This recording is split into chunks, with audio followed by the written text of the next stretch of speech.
148 ठाणे विधानसभा मतदारसंघात special intensive revision अर्थात विशेष मतदार यादी पुनरीक्षण मोहिमेला प्रत्यक्षात सुरुवात झाली असून नागरिकांनी आपल्या घरी येणाऱ्या बूथ लेव्हल ऑफिसर यांना पूर्ण सहकार्य करून मतदार नोंदणी प्रपत्र तातडीनं भरून द्यावे असं आवाहन नोडल अधिकारी तथा निवासी नायब तहसीलदार दिनेश पैठणकर यांनी केले।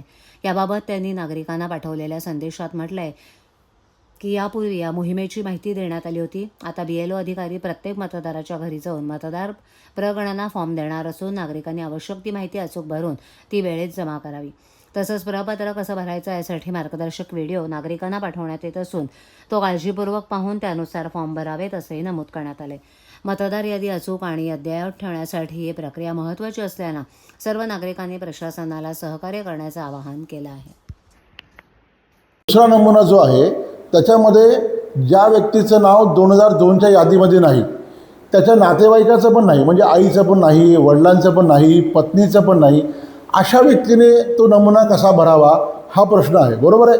तर मग मी तुम्हाला सांगतो की त्या व्यक्तीने असा तो नमुना भरायचा आहे, बरोबर आहे। जेव्हा तुम्हाला तो एन्युमरेशन फॉर्म मिळतो तेव्हा तुमची इथे माहिती आलेली असते।